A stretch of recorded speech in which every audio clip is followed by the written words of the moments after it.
राधे राधे। जय श्री कृष्णा, जय घनश्याम। आज हम चर्चा करेंगे नागेश्वर ज्योतिर्लिंग की कथा।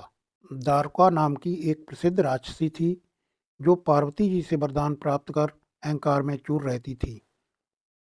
उसका पति दारुक महान बलशाली राक्षस था। उसने बहुत से राक्षसों को अपने साथ लेकर समाज में आतंक फैलाया हुआ था। वह यज्ञ आदि शुभ कर्मों को नष्ट करता हुआ संत महात्माओं का संहार करता था। वह प्रसिद्ध धर्मनाशक राक्षस था। पश्चिम समुद्र के किनारे सभी प्रकार की संपदाओं से भरपूर 16 योजन विस्तार पर उसका एक वन था जिसमें वह निवास करता था। द्वारका जहाँ भी जाती थी, वृक्षों तथा विविध उपकरणों से सुसज्जित वह वन भूमि अपने विलास के लिए साथ साथ ले जाती थी। महादेवी पार्वती ने उस वन की देखभाल का दायित्व द्वारका को ही सौंपा था, जो उनके वरदान के प्रभाव से उसके ही पास रहता था। उससे पीड़ित आम जनता ने महर्षि औरव के पास जाकर अपना कष्ट सुनाया। शरणागतों की रक्षा का धर्म पालन करते हुए महर्षि औरव ने राक्षसों को श्राप दे दिया। उन्होंने कहा कि जो राक्षस इस पृथ्वी पर प्राणियों की हिंसा और यज्ञों का विनाश करेगा, उसी समय वह अपने प्राणों से हाथ धो बैठेगा। महर्षि औरव द्वारा दिए गए शाप की सूचना जब देवताओं को मालूम हुई, तब उन्होंने दुराचारी राक्षसों पर चढ़ाई कर दी। राक्षसों पर भारी संकट आ पड़ा।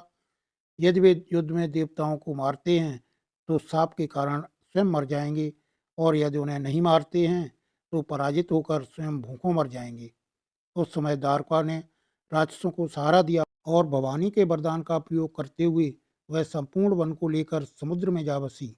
इस प्रकार राक्षसों ने धरती को छोड़ दिया और निर्भयता से पूर्वक समुद्र में निवास करते हुए वहां भी प्राणियों को सताने लगे।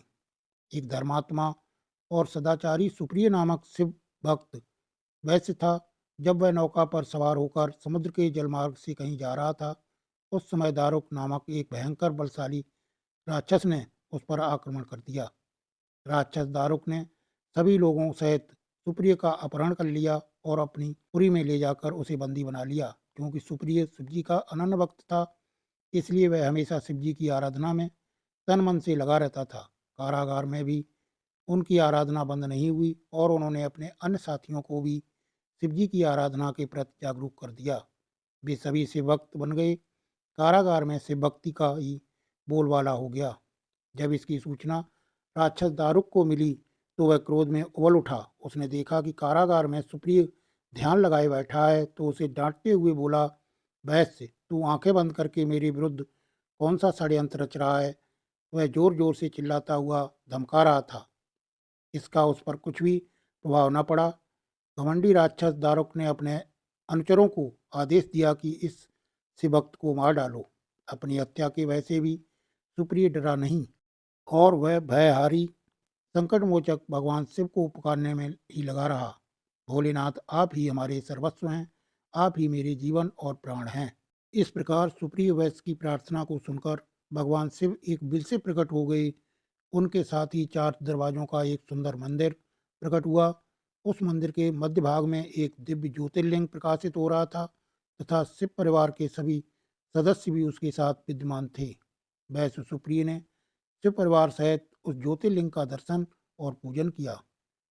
सुप्रिय के पूजन से प्रसन्न भगवान शिव ने राक्षसों को व उनके अनुचरों को तथा उनके सारे संसाधनों अस्त्र शस्त्र को नष्ट कर दिया। लीला करने के लिए स्वयं शरीर धारण करने वाले भगवान शिव ने अपने भक्त सुप्रिय आदि की रक्षा करने के बाद उस वन को भी यह वर दिया कि आज से इस वन में ब्राह्मण, क्षत्रिय, वैश्य तथा शूद्र, इन चारों वर्णों के धर्मों का पालन किया जाएगा। इस वन में शिव धर्म के प्रचारक श्रेष्ठ ऋषि मुनि निवास करेंगे और यहाँ तामसिक दुष्ट राक्षसों के लिए कोई स्थान न होगा। राक्षसों पर आए इसी भारी संकट को देखकर राक्षसी द्वारका ने दीन भाव से देवी पार्वती की स्तुति की। उसकी प्रार्थना से प्रसन्न माता पार्वती ने द्वारका को वरदान मांगने को कहा। द्वारका ने कहा, माँ, आप मेरे कुल की रक्षा करें। पार्वती ने उसके कुल की रक्षा का आश्वासन देते हुए भगवान शिव से कहा, नाथ, आपकी कही हुई बात इस युग के अंत में सत्य होगी। तब तक यह तामसिक सृष्टि भी चलती रहे, ऐसा मेरा विचार है। माता पार्वती शिव से आग्रह करती हुई बोली कि मैं भी आपके आश्रय में रहने वाली हूँ, इसलिए मेरे द्वारा दिए गए वचन को भी आप प्रमाणित करें। यह राक्षसी दारुका राक्षसियों में बलिष्ठ मेरी ही शक्ति तथा देवी है, इसलिए ये राक्षसों के राज्य का शासन करेगी। ये राक्षसों की पत्नियां अपने राक्षस पुत्रों को पैदा करेंगी, जो मिलजुल कर इस वन में निवास करेंगे। ऐसा मेरा विचार है। माता पार्वती के उक्त प्रकार के आग्रह को सुनकर भगवान शिव ने उनसे कहा, प्रिय तुम मेरी भी बात सुनो। मैं भक्तों का पालन तथा उनकी सुरक्षा के लिए प्रसन्नतापूर्वक इस वन में निवास करूंगा। जो मनुष्य वर्णाश्रम धर्म का पालन करते हुए श्रद्धा भक्ति पूर्वक मेरा दर्शन करेगा, वह चक्रवर्ती राजा बनेगा। कलयुग के अंत में तथा सतयुग के प्रारंभ में महासेन का पुत्र वीरसेन राजाओं का महाराज होगा। वह मेरा परम भक्त तथा बड़ा पराक्रमी होगा।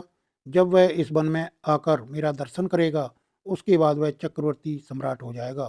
तत्पश्चात बड़ी बड़ी लीलाएं करने वाले शिव दाम्पत्य ने आपस में हास विलास की बातें की और वहीं पर स्थित हो गए। इस प्रकार से भक्तों के प्रिय भगवान भोलेनाथ ज्योतिर्लिंग स्वरूप में नागेश्वर और माता पार्वती नागेश्वरी देवी के रूप में स्थित हो गए। इस प्रकार शिव ज्योतिर्लिंग के रूप में प्रकट हुए हैं, जो तीनों लोगों की कामना को पूर्ण करते हैं। ओम नमः शिवाय।